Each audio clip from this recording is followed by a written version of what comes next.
Je suis en ma qualité de militant, donc pas en qualité de professeur ou de journaliste. Bonjour, je suis Younes Fodel. Je suis membre du comité de suivi du manifeste euro-africain qui a été créé en 2006 lors du premier sommet euro-africain non gouvernemental réservé aux ONG sur la thématique migration et développement qui a été organisé en juin 2006, fin juin, début juillet 2006, en réaction au premier sommet euro-africain ministériel sur la migration et le développement qui a été organisé à Rabat, à l'initiative de la France, qui présidait à l'époque l'Union européenne. En fait, ce contre-sommet a été organisé dans la perspective de faire entendre la voix de la société civile, parce que c'était un sommet euro-africain pour la migration et le développement sans les migrants. Donc l'objectif dans un premier temps était de faire du tapage autour du travail qu'on fait et pour dire qu'on est là, on est présent, et puis pour faire entendre la voix du migrant, pour qu'il soit entendu, et puis pour faire porter un certain nombre de revendications auprès des décideurs politiques pour qu'ils les prennent en considération lors de la formulation de leur politique migratoire. Alors, suite à ce contre-sommet, il y a eu ce qu'on appelle le manifeste euro-africain, qui a été une déclaration finale de notre contre-sommet, qui a énuméré un certain nombre de revendications et de propositions pour améliorer le quotidien et la vie des migrants, et qui insistait essentiellement sur la libre circulation. Alors nous, la libre circulation, on l'érige comme principe fondamental qui transcende toutes les politiques migratoires, toutes les politiques sécuritaires, les frontières et tout ça, conformément à l'article 13 de la Déclaration universelle des droits humains. Toute personne a le droit de se déplacer, d'aller, de visiter le pays qu'il veut et de s'installer là où elle veut. Le processus qui est né au Maroc donc, a permis à la société civile marocaine donc de gagner en expertise, de gagner en technicité, de maîtriser le phénomène, maîtriser la thématique de la migration. Cette dynamique a été composée de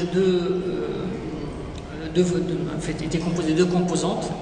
Il y avait les associations d'accompagnement, essentiellement marocaines et françaises, et les associations de migrants et de réfugiés qui se sont constituées. Alors, comme résultat de ce premier contre-sommet, il y a eu un réseau d'associations Nord-Sud qui s'est constitué. Il y avait à peu près plus de 300 associations qui se sont constituées, et il y avait une plateforme d'échange entre nous d'informations et de propositions pendant plus de 2 ans qui a donné lieu quand même à un deuxième sommet en 2008 à Paris, en France, lors du deuxième sommet euro-africain officiel. Alors lors de ce sommet, il y a eu une deuxième dynamique qui s'est créée, qui s'appelle des ponts, pas des murs, et qui a donné lieu à au troisième contre-sommet, donc actuellement ici à Dakar. Alors je ne sais pas si on a encore choisi un slogan ou pas, peut-être ça va ressortir dans la déclaration finale. Et l'objectif de ce contre-sommet, ce troisième contre-sommet, c'est de se positionner par rapport aux thématiques qui ont été fixées pour la conférence officielle du 23. Alors il y a eu 3 thématiques qui ont été proposées, qui ont été débattues dans les ateliers tout à l'heure ce matin. Et on est en train d'élaborer maintenant les recommandations qui seront relues lors de la plénière. Alors l'objectif de ce troisième contre-sommet, en fait, ce qu'on attend de ce troisième contre-sommet, c'est que les décideurs politiques, les officiels, les gouvernements qui seront présents lors de la conférence du 23 puissent donner plus d'espace à la société civile, renforcer son rôle, lui donner droit de citer et d'écouter ses plaintes et ses revendications. Parce qu'on ne peut pas avancer, à mon avis, on ne peut pas décider du sort ou de l'avenir de centaines de millions de personnes sans prendre leur avis. Moi je parle de toute l'Afrique parce qu'il y a des flux migratoires qui viennent de l'Afrique australe, qui viennent de l'Afrique centrale, qui viennent de l'Afrique de l'Ouest, vers l'Europe en passant par des pays comme la Libye, la Tunisie, l'Algérie et le Maroc. Et on ne peut pas décider pour l'avenir de ces populations sans se concerter avec elles et sans leur donner la possibilité, le moyen donc de s'exprimer et de faire part de leurs craintes, leurs problèmes et leurs je dirais, revendications d'une manière globale.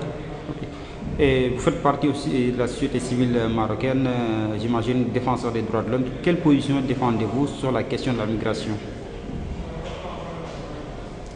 En fait, là vous parlez du contexte marocain ou en général? Oui, du contexte marocain. Oui. Du contexte marocain. Alors comme je vous ai dit, le grand sommet qui a été organisé en 2006 au Maroc, donc c'était une initiative marocaine. Donc la dynamique a été créée au Maroc, a pris naissance au Maroc, et ce sont des militants marocains de droits humains qui ont aidé, contribué à sa création, à son apparition.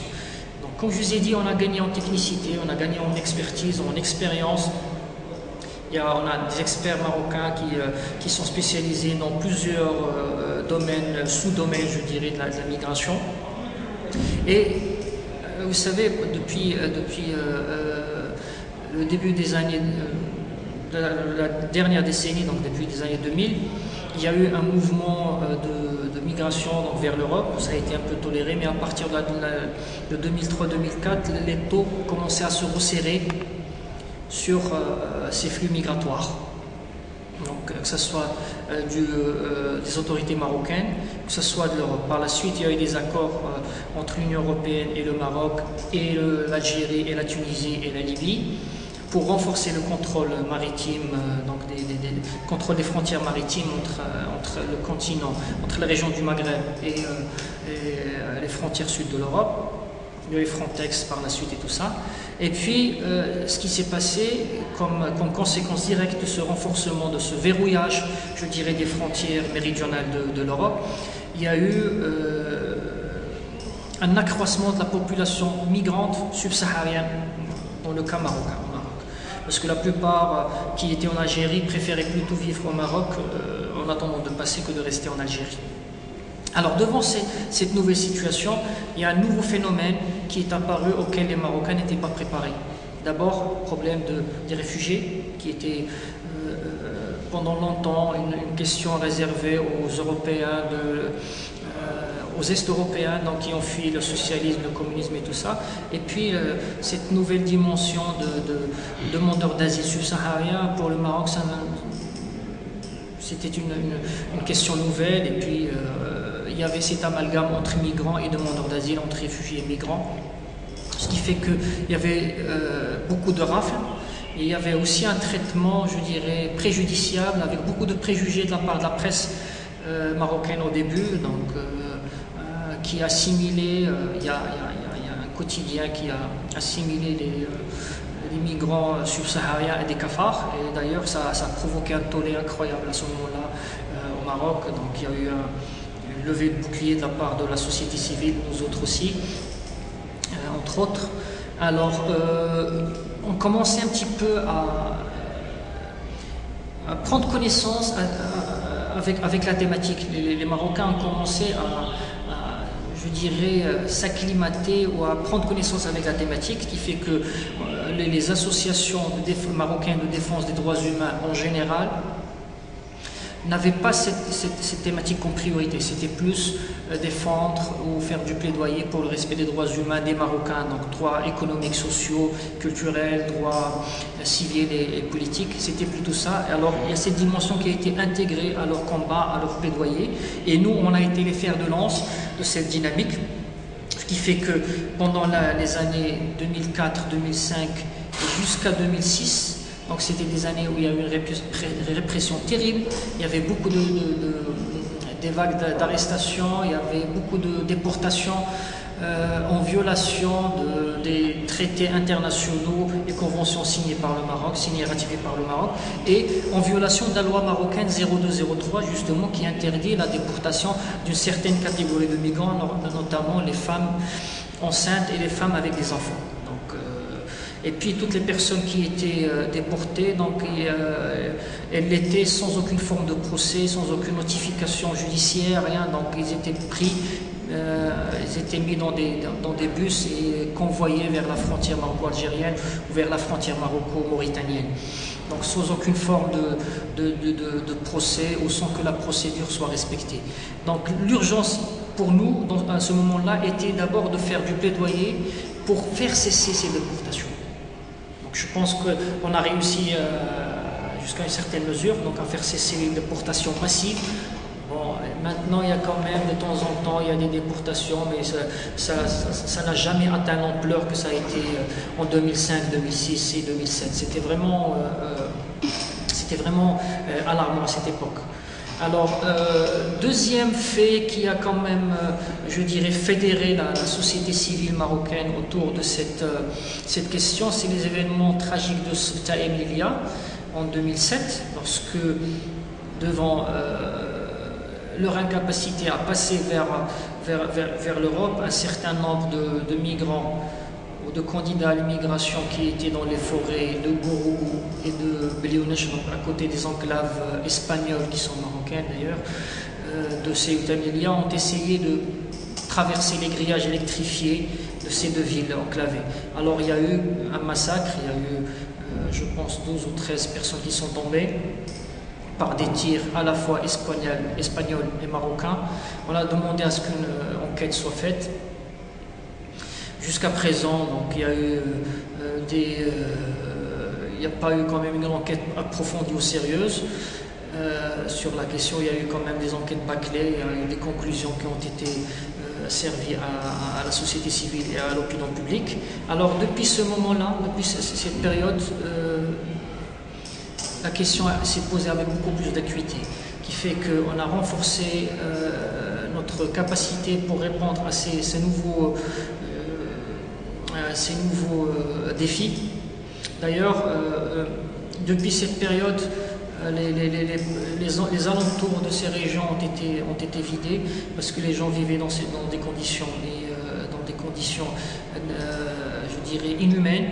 Et tout le combat, tout le plaidoyer s'est déplacé vers les villes, parce que maintenant il n'y a plus de candidats à l'immigration dans les forêts, de moins en moins, et ces populations sont venues s'installer dans les villes, et il y a eu un nouveau combat. Le nouveau combat, c'est l'accès aux soins, l'accès à l'éducation à ces populations, l'accès au travail, c'est la régularisation massive, pas massive, la régularisation des migrants qui sont au Maroc et qui répondent aux critères fixés par la loi 0203. Donc ce sont de nouveaux défis qui se sont posés à nous parce que le Maroc est devenu depuis cette période un pays d'immigration par défaut.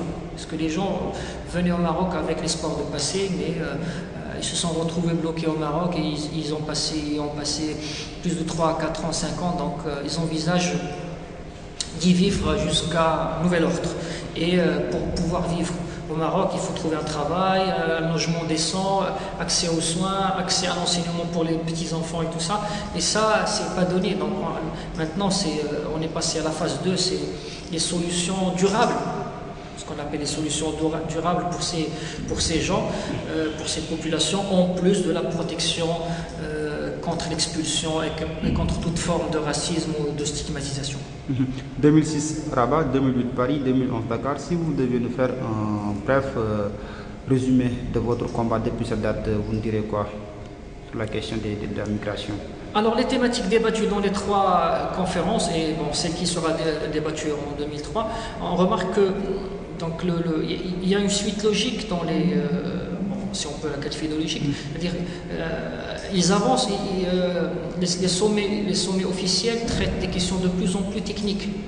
Alors ça nous a imposé, nous aussi, de nous aligner sur ces thématiques-là pour avancer, pour pouvoir apporter des réponses par rapport aux thématiques qui seront traitées. Donc des réponses et aussi des propositions pour qu'on ne soit pas dépassé. Parce que ça ne sert à rien de parler de principes généraux, de proposer une charte ou un manifeste qui parle de principes généraux pendant le sommet du 23, alors qu'eux, ils vont traiter des questions vraiment techniques et vraiment ciblées. Donc il faut s'adapter, il faut s'aligner. Je pense que c'est une bonne chose parce que ça permet de tirer vers le haut Donc ça nous permet aussi d'avancer, de faire l'effort, d'accompagner et de suivre. Donc il y a des questions qui ont été, je ne dirais pas dépassées, mais ils sont plus d'actualité. Maintenant, on travaille sur des questions comme la protection des droits socio-économiques des migrants, comme le printemps arabe comme toile de fond et ses implications sur la politique migratoire à la fois des pays du Maghreb et de l'Union européenne. Donc ce sont des questions d'actualité sur lesquelles il faut se repositionner et on est en train de redéfinir et de redessiner notre stratégie de plaidoyer. Okay. Merci beaucoup. Je vous en prie. Merci. J'ai dit, on peut poser des questions.